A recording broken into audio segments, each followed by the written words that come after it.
All right, welcome to Hoops Tonight, presented by FanDuel here at The Volume. Happy Monday, everybody.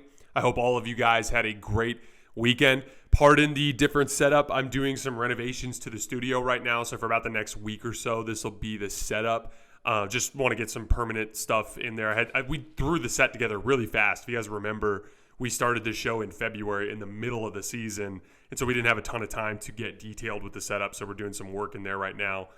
That should be back to normal by next week. Season is right around the corner, too. We are, if I'm not mistaken, 4 weeks from Thursday is the first preseason game this year. That's how close we are. And the next month, we're going to be spending a lot of time looking forward. We're going to do another series, a detailed series, similar to what we did with our top 25 NBA players.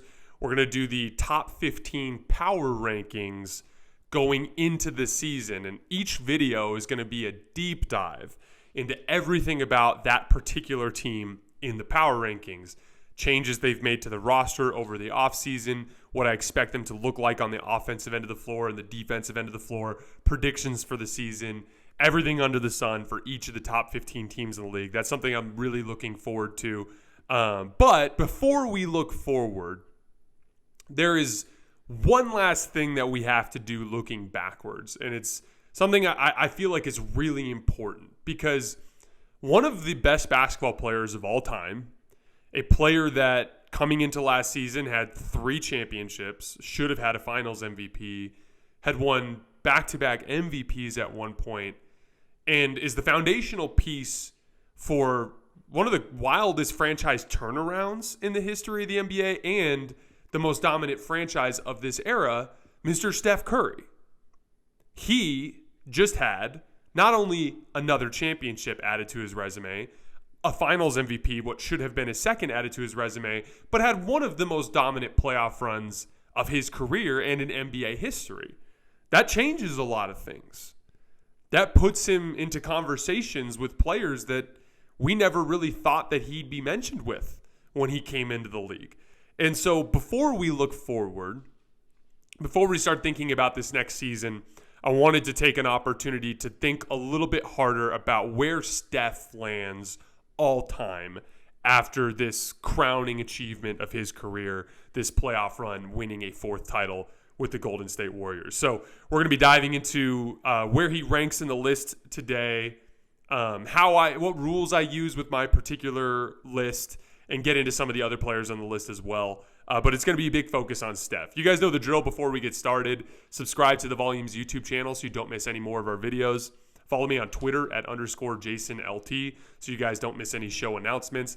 And then last but not least, if you miss one of these videos and you can't get back over to YouTube to finish them, don't forget that you can always go to our podcast feeds, wherever you get your podcasts, and find the audio version of these shows under Hoops Tonight.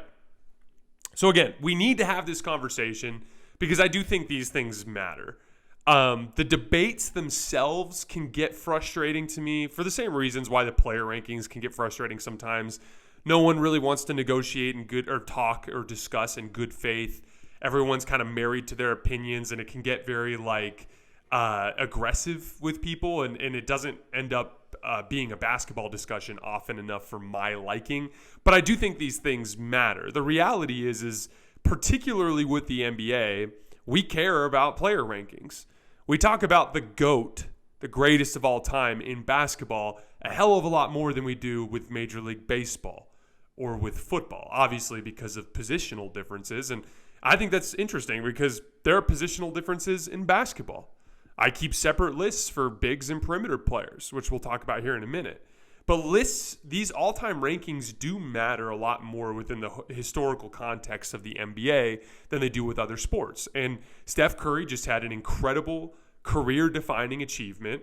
And as a 4-time champion, 2-time MVP, he is on a very short list of players who have hit those specific markers in NBA history. And so he's starting to force his way into some really complicated conversations. And that's recognition that he deserves.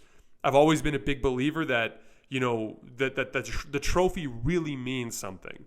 And when you have a season like this that ends in an achievement like Steph lighting up that Celtics defense and getting a trophy, I believe you deserve a hell of a lot of recognition because of just how hard that is to do.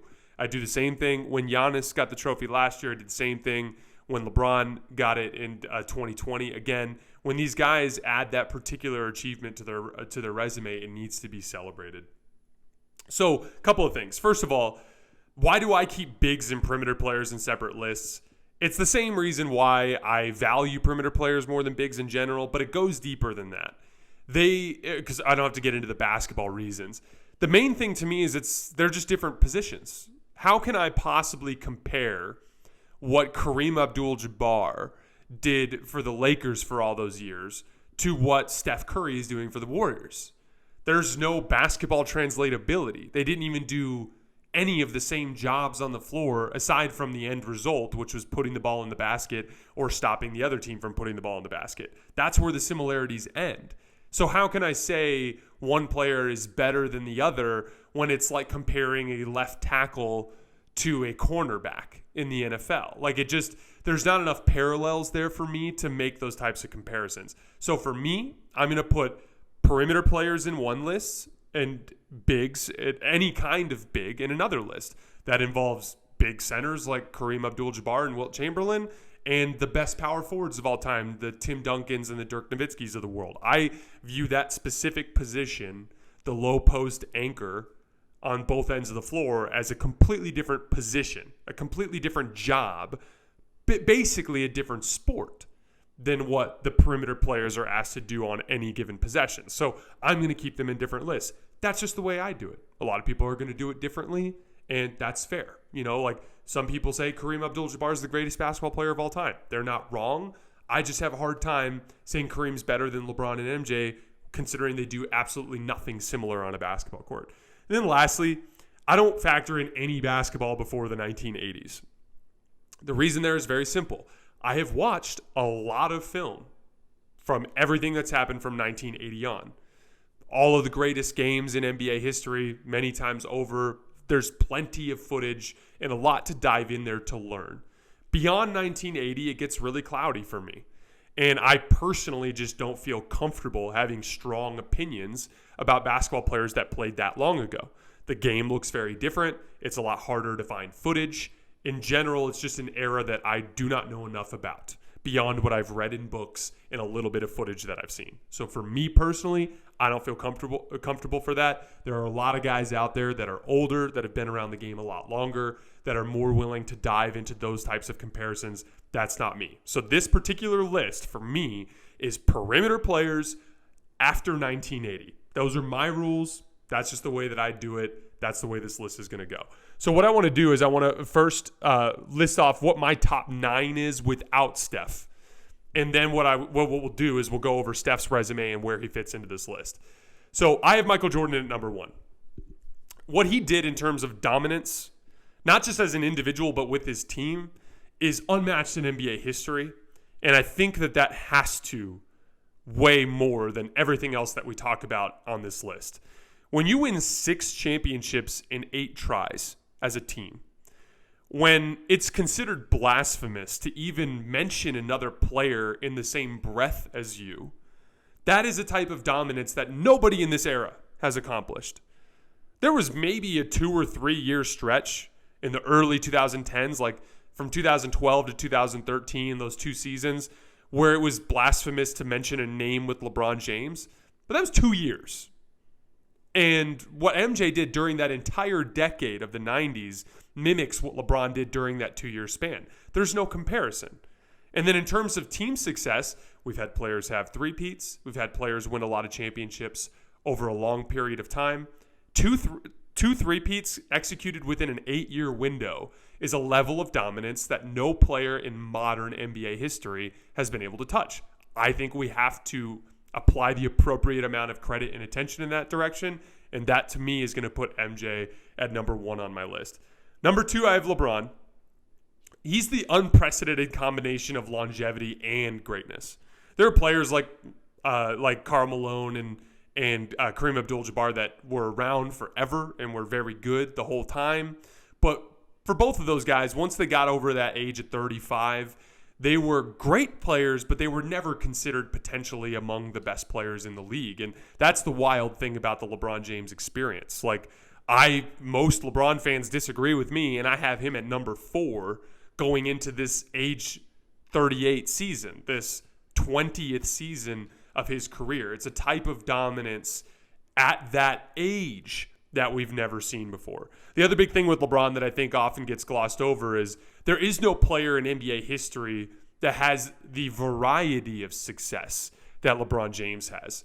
From taking Eric Snow and Danielle Marshall and Drew Gooden to the NBA Finals in 2007, to winning 60 games twice and making it to the conference finals with Mo Williams as his best teammate in that team with Delonte West and Shaquille O'Neal on it, but when he was way past his prime, to what he did with the Miami Heat, to the end of the Miami Heat era when Bosh was at the 5 and Dwayne Wade had declined quite a bit, to the Kyrie Irving, Kevin Love Cavs, to just the Kevin Love Cavs going all the way to the NBA Finals, to having a winning record with Brandon Ingram and crew when he was playing in 2019, to what he did with Anthony Davis. Like, there's just, regardless of circumstance, there is no player that has been as successful as he's been in as many different types of situations to solidify his basketball impact. With so many other players in NBA history, you can quickly point to like, oh, like he won this way, but who knows if he could have won if something else was different. You know what I mean? And even with MJ, it's like he always won because he had Scottie Pippen. And, you know, whether it was Horace Grant the first time around or it was Dennis Rodman the second time around, he had a great front court that helped him do the dirty work. You never saw him win in like different styles, not undercutting what he did. That's just that's just LeBron's case. LeBron's case, if you're attempting to say or convince people that he was better than MJ, you're centering it around longevity and variety. He won over a longer period of time, and he won a bunch of different ways. And that is what kind of removes question marks and removes subjectivity from his basketball impact. At number 3, I have Kobe Bryant. And I know that's going to seem high for a lot of you guys, but I value what he did on the court a great deal. Also, I think the analytics movement did a lot to damage Kobe's legacy in a way that I don't think is fair. You know, Kobe was inefficient as a scorer compared to a lot of his peers, but that had a lot more to do with the way the game was played in that era. Slow pace, very little space to operate, still had bruising power forwards on the floor, 2 big lineups almost exclusively. I mean, he was playing with Bynum and Gasol. You know, that's just parameters shifting from era to era. It's not fair to compare James Harden and the types of shots that he's taking in this era with the type of spacing that he has to what Kobe was dealing with.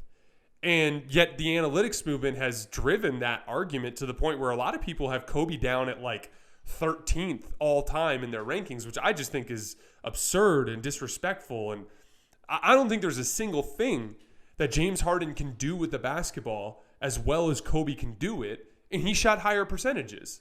So what do you guys think that is? Do you think James Harden actually was better than Kobe at those things, or do you think the parameters have shifted?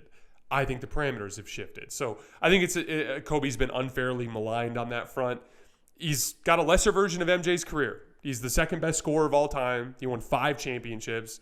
His last 2 championships with the Lakers have become underrated as well. I mean, it really was just a bunch of role players in Pau Gasol. Very good teams, but not the super talent-laden teams that we've seen win throughout NBA history. So I have Kobe at number 3.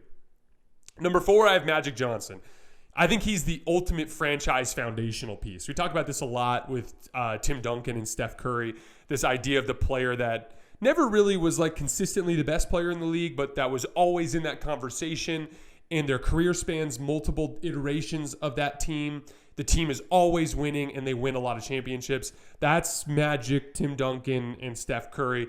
I think Magic has the best version of that career, so I have him up at number 4. The big thing with him, his versatility as a big forward with as much skill as he had, allowed him to evolve his role as the team needed it to change. No different than him starting at center in an NBA Finals game in his rookie year. Number 5, I have Larry Bird, 3-time champ, 3-time MVP. Team success is what keeps him behind Magic at this point. Those 4, so LeBron, Magic, Bird, and MJ, all of the 5, not counting Kobe. Those are the only 4 perimeter players to have 3 MVPs and 3 titles. That's how rare that is. There were 2 bigs who did it, Kareem and Russell, but only 6 players in NBA history have 3 titles and 3 MVPs. not a coincidence that I have them as 4 of my top 5 going into this particular conversation. Number 6, I have Kevin Durant, 2-time champion, 1-time MVP. I also have him as the 3rd best scorer of all time. Number 7, remember, these are all players in their accomplishments post-1980. Number 7, I have Dwayne Wade, a 3-time champ, 1-time finals MVP. He had one of the most dominant playoff runs of all time. In 2006, he averaged 28, 6, and 6 on 59% true shooting. In the finals, he averaged 35, 8, and 4 on 57% true shooting. At his peak, he was arguably the most unguardable player in the NBA with how difficult it was to keep him out of the lane. At number 8, which is wild, I already have Giannis Antetokounmpo. 2-time MVP and 1-time champ already. Incredibly dominant playoff run in 2021. Probably should have won last year's MVP too. He's going to be rocketing up this list at a high rate of speed. And then number 9, the final player in the top 10, not counting Steph, I have Julius Erving. He won a title and an MVP in the early 80s. The interesting part about it is he did it during Magic and Bird's watch. I had him just barely over Isaiah Thomas here. Isaiah Thomas's team was more successful, but I did think Julius was a slightly better player. So where does Steph fit in this list? That's the question. Let's take a quick look at his resume. So Steph is a 4-time champion now, 1-time finals MVP, should be 2, a 2-time MVP, an 8-time All-Star, 4-time first-team All-NBA, 8-time All-NBA overall, and a 2-time scoring champ. Just that resume, before we get any deeper into the woods, before we even consider all of the details and the context, that automatically puts him ahead of Dr. J, ahead of Giannis, ahead of Dwayne Wade, and ahead of Kevin Durant. And there is a healthy gap there. So he can be no lower than the 6th best perimeter player since 1980. So I don't think that Steph has a case over Magic. And I don't think that Steph fans would disagree with me. I mean, Magic's a 3-time MVP, 5-time champion during an era when the league was stacked with talent. This was before talent dilution. This was before they expanded the number of teams. A similar type of role to Steph too, in that franchise cornerstone type of role. So I think he's got some ground to cover to get into that Magic Johnson conversation, which means that the debate here is who's at number 5. Are we putting Larry Bird at number 5, or are we putting Steph Curry at number 5? And so I wanted to dive into that a little bit. So Larry Bird's peak was higher, in my opinion. From 1984 to 1986, he won 3 consecutive MVPs and 2 championships, and won finals MVP in both championships, 1984 and 1986. During the regular season, during that 3-year span, he averaged 26, 10, and 7 on 50% from the field, 39% from 3, and 89% from the line. So he's basically the original 50-40-90 guy. In the playoffs, the scoring went up a little bit, 27, 10, and 7, 50% from the field, 38% from 3, 89% from the line. So he was the original hyper-efficient scorer. So his peak, if you're just looking at just that 3-year window, 3 MVPs, 2 finals MVPs, dominant, efficient scoring, well-rounded game, rebounding the basketball, passing the basketball, I don't think Steph can match that peak. But in terms of the totality of their career right now, I do give Steph a slight edge. Not only does he have one more title, but I think he has the most impressive title out of any of the titles that Larry and Steph won combined. That 2021 playoff run, and we've talked about this a lot on the show, there are so many elements that we've even forgotten about as time has gone by. For instance, LeBron James, Kevin Durant, and Giannis are all still at the peak of their powers. I have those guys as the other 3 in the top 4 players in the league right now. He was coming off of a foot injury. He sat out, I can't remember how many it was, something like a dozen games. His first bit of action was coming off the bench in the first round of the playoffs. This Golden State roster was very good, but it's flawed. Like, it kind of reminds me of the Kobe rosters in 2009 to 2010. Like, there's arguably not a top 15 player on the roster outside of Steph. I didn't even have a top 25 player on the roster outside of Steph. Like, each player is deeply impactful and valuable, right? Like, what Draymond does for the Warriors is immensely valuable. What Andrew Wiggins did for the Warriors was immensely valuable, but there's no star next to Steph Curry there. So that's kind of an interesting piece of context. He rips through Nikola Jokic in the first round, John Morant, rapidly ascending John Morant in the second round, Luka Doncic in the third round and Jason Tatum in the fourth round. Literally, with Luka and Tatum in particular, he emotionally crushes them. Both Luka and Jason Tatum played well below their play just previously in this playoff run. Luka looked like a world beater against the Phoenix Suns and looked like a shell of himself against the Golden State Warriors. Jason Tatum was, Kawhi-esque through 3 rounds and then fell apart in the finals. That's to Steph's credit. Obviously, Andrew Wiggins was doing the defensive job, but the emotional stress, the fear of looking eye to eye with Steph Curry coming at you on the other end of the court, that had a psychological impact on those guys. I truly believe it did, and it's an underrated part of this playoff run.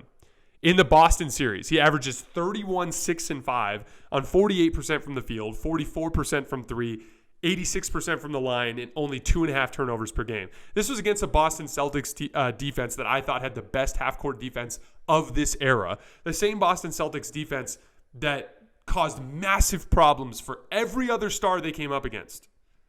Jimmy Butler had some nightmare games in the conference finals. Giannis's shooting percentages didn't even resemble the way he normally plays basketball, and Kevin Durant had the worst playoff series he's had in 6 years. That's what the Boston Celtics team did to those guys, and Steph Curry had one of the best playoff series of his career against that Boston defense. And then even as we zoom out to the totality of their legacy, Larry Bird continued and grew the legacy of the Boston Celtics. So I don't want to undercut that. Him and Magic Johnson are directly responsible for infusing life into an NBA that was losing steam in terms of its national popularity. But what Steph Curry did with the Warriors is somehow even more impressive than that, because he came to them when they were a perennial loser.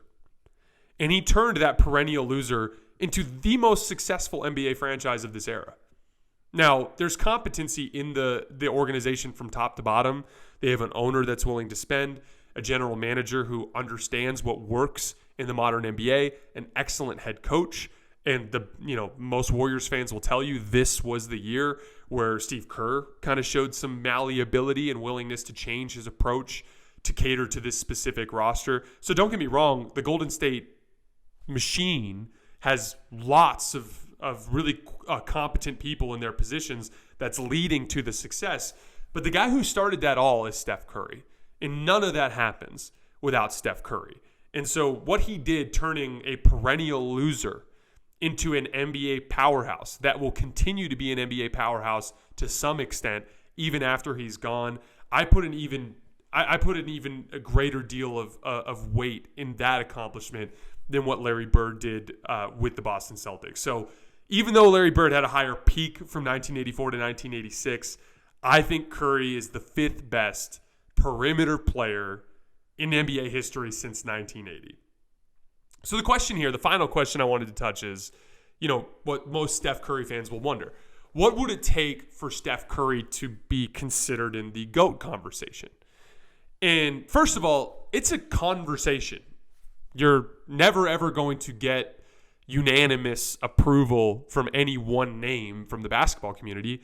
I mean, my father-in-law is a big basketball fan. He thinks Wilt Chamberlain's the best player of all time. You think I'm going to convince him anything? I'm not, that's just the way he sees it, right? There are people out there who think Kareem was the best player of all time. Most people think MJ. LeBron fans swear it's LeBron. It's a conversation. The thing that interests me more is what's the case, right? MJ's case is dominance. From 1991 to 1998, no one could mess with me and no one could mess with my team. Therefore, I am the greatest ever. That's MJ's case, right? LeBron's case is regardless of circumstance, regardless of scenario, regardless of team, for 20 years, I could make your team a contender. That's LeBron's case, and it's a damn good one. So what is Steph's case, right? To me, Steph's case is that ultimate foundational piece. And the 3 names we threw out there are Tim Duncan, Steph, and Magic Johnson, because they don't have the dominance. They don't have that eye-to-eye with the best players in the league and consistently beating them and outplaying them type of thing that LeBron and MJ had. But there's this team success. There's this like aura of success that seems to, like, players who come into contact with them play better. The organization as a whole seems to be improving as they are involved. That ultimate franchise foundational piece becomes Steph's case. It's great leadership. It's great consistency. It's making different players play well around him. It's winning over a larger span of time. Getting a title in 2022 when he got a title in 2015 is incredibly impressive in that regard. But he needs to have a better version of Magic Johnson's case, because right now that foundational piece thing is going to go to Magic, right? And his case isn't good enough to enter into that conversation. So what Steph would need to do is to win 2 additional titles, which is absolutely in play, especially with some of the young talent that's on that roster. If Steph manages to win 2 more titles, he becomes a 6-time champion that has the type of unassailable leadership and competency, organizational, that impact on the organization that left behind a dynasty that will linger even after he's gone, the same way that Magic did with the Lakers. If Steph can have a better version of that case, that becomes his case when we have those conversations. And you can imagine a scenario in the future where you're sitting at a sports bar and Steph's a 6-time champion, and you got 3 guys sitting at the bar, and the MJ guy goes, man, dominance. No one could mess with him. 91 to 98, 6 titles. No one was even at his level. And then the LeBron guy butts in and he goes, yeah, but, he played for 20 years. He won in all these different ways. He won with AD as his teammate. He won with Kyrie as his teammate. He won with Dwayne Wade as his teammate. You can see that being the case. And then with Steph, it's I took a perennial loser and turned them into the most competent and successful franchise of this era. We won 6 championships. So that puts me over Magic Johnson. That puts me over Tim Duncan. I am the ultimate franchise builder in NBA history. That would be Steph's case. He just needs to get 2 additional titles to enter into that conversation. And it's wild to even think that it's possible at this point, but it absolutely is. So again, my list, funky parameters, right? Perimeter players only after 1980. But when I'm ranking my top 10, I'm going MJ LeBron, I'm going Kobe Magic, Steph at number 5, Larry Bird at number 6, and I'm going to Kevin Durant, Dwayne Wade, Giannis Antetokounmpo at number 9, and Dr. J at number 10. And with that, we can finally stop looking backwards. I feel like we've taken plenty of time this summer to give Steph the victory lap, a 2-month-long victory lap that he deserves. He's already a top 5 perimeter player in modern NBA history with a lot of basketball left to play. I'm excited to watch it.